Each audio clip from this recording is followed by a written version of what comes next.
Good evening. I would like these extensive dialogues from the film Bonanza to remain as a form of earnest testimony of mine and my debt of gratitude to the earlier generations of people with whom life has blessed me. Stanisław Barszczak, author and translator. Host reluctantly agrees to serve as a temporary deputy sheriff. I swear you in. Do you? Host, I do. Deputy Sheriff, you are. Another situation. Ben Cartwright, you and your education. Adam Cartwright, education is progress. Now, what have you got against it? Ben Cartwright, I don't have anything against education as long as it doesn't interfere with your thinking.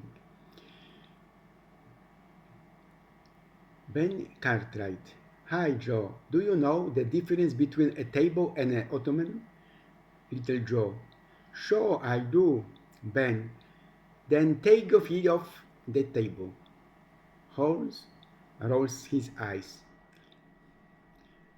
He'll never learn to do that. Adam Cartwright, let's go back to the Ponderosa. Pa, this isn't any of our affair. Ben Cartwright, we can't ignore the rest of the world. We're the only stabilizing influence in the country.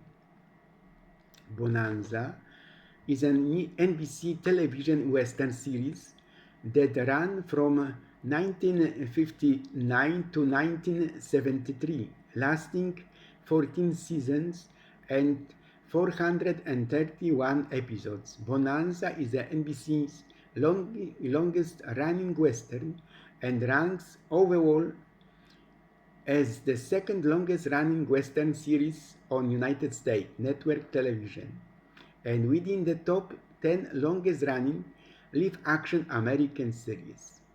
The show continues to air in syndication. The show is set in the 1960s and it centers on the wealthy Cartwright family that live in the vicinity of Virginia City, Nevada, bordering Lake Tahoe.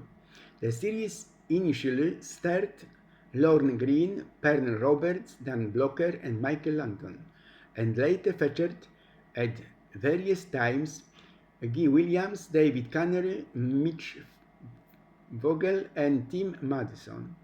The show is known for presenting pressing moral dilemmas.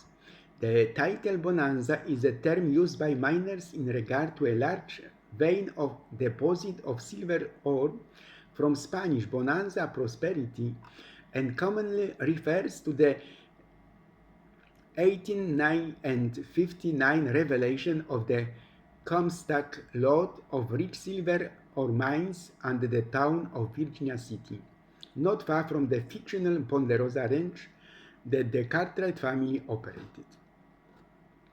The show's theme song, also titled Bonanza, became a hit song. Only instrumental rendition, absent Ray Evans' lyrics, were used during the series' long run. So,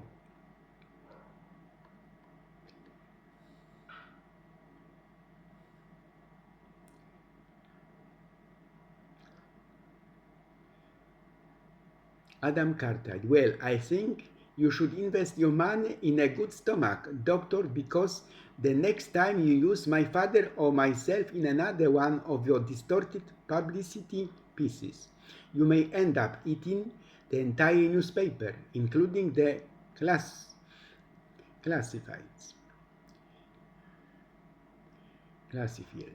Adam Cartwright, well, Ben Cartwright, to Adam and Little Joe, brother against brother, how dare you? Either of you. Ben Cartwright, the agitation has not only not ceased, but augmented. In my opinion, he says it will not cease until a crisis shall have been reached and passed. Then he says, a house divided against itself cannot stand. Eric Hoss Cartwright, Folks around here judge a man by what he is, not what he was.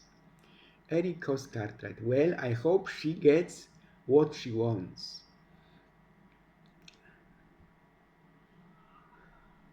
Hoss Cartwright and Ben Cartwright. Look at it, Adam. Feast thine eyes on a side that approaches heaven itself, Adam. You've been to a lot of places and you've seen a lot of things, but you never seen or been to heaven. Ben Cartwright. Well, maybe I never been to heaven, but heaven is gonna have to go some to beat the 1,000 square miles on the Ponderosa. Adam Cartwright. As long as it's ours, as long as we keep it in Cartwright's hands. Ben Cartwright. Now, anyone that could take it away from us, son. Hoss to Hobsing. You know, you can't do that. Why, if you left here, I'd waste away to a shadow. You know that. Adam to Joe. Your French mother. Little Joe Cartwright. That would be the day when anybody tried to josh with you.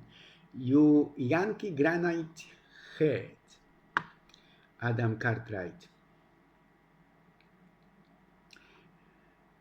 Next time, Miss Crabtree, pick on a man, not a boy. Adam Cartwright.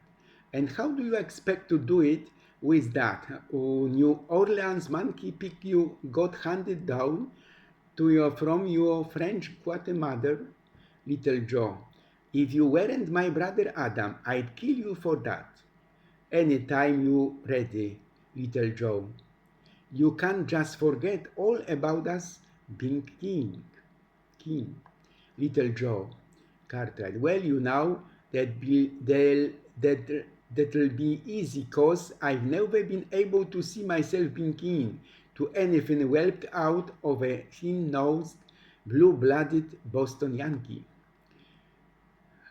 Adam punches Joe. Langford Pool. Go home, Cartwright. Ben Cartwright.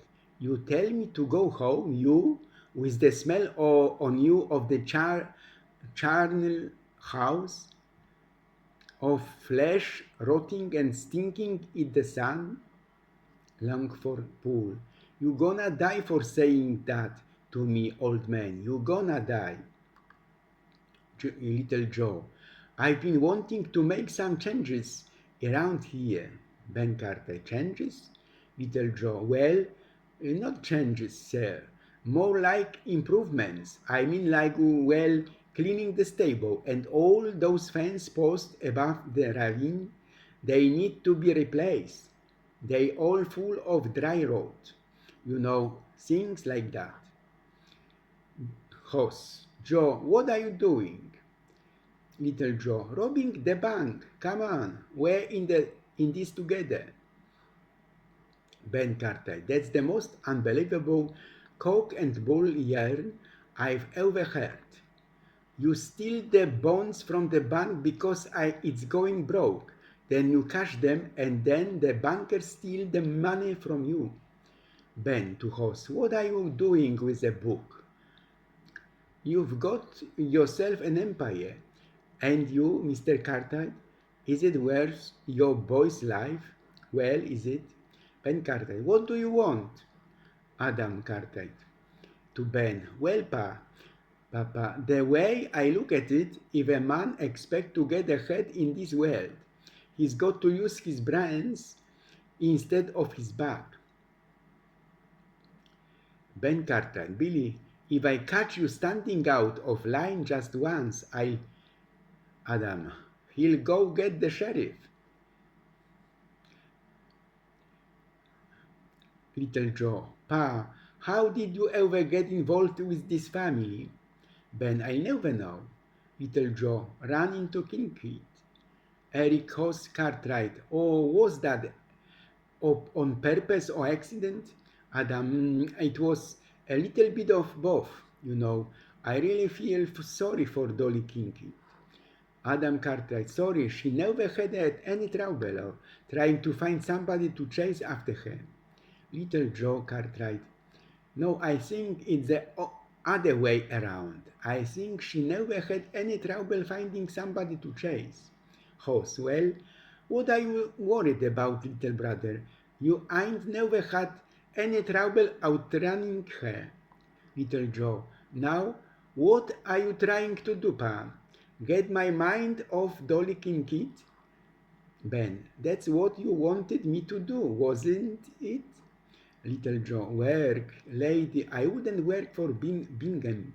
If Candy comes into the room, roughed up, straw in his hair. What the heck happened to you? Candy looks Katy up and down appreciably, pointing. You said he was 70. Little Joe, I was wrong again. What happened? Well, about 35 very bad men hit me on the head and took that black away from me. Who's your friend? Little Joe looks at the bump of Candy's head. She hasn't said. She's been too busy calling me a liar. Come on, sit down, Candy. What are you lying about? Little Joe, I'm not lying. She's just think I am. She's got an idea we bought that horse for Bingham. Candy, Bingham? Smiles at Cathy. Well, now that's gonna be very easy to strengthen out. You give me a couple minutes to get cleaned up. The night's young. There is wine and music next door, and when the ladies, Cathy Fredericks, shut up. Candy turns back to Joe. She's not very friendly, is she? Little Joe shakes head. No, now show her the bill of sale, will you? Candy, they got that too. Little Joe, they got that, yeah, fingers. You have any idea where they went? I didn't notice. I was taking a nap. Little Joe checks down man. He's alive. Oh yes, the other 10 pale right off. Sheriff Buller. Hey convoy, don't you know what that was? She's a little boy. Oh yeah, that's Gabriel Bingham. He likes black horses, loves with candy. I got a strange feeling our exciting night in Rimville has just come and gone. Candy Kennedy. Joe, give me another look at that bill of sale. Well, that's just a bill of sale. I'm getting curious. I must have missed something when I look at that horse. And so on.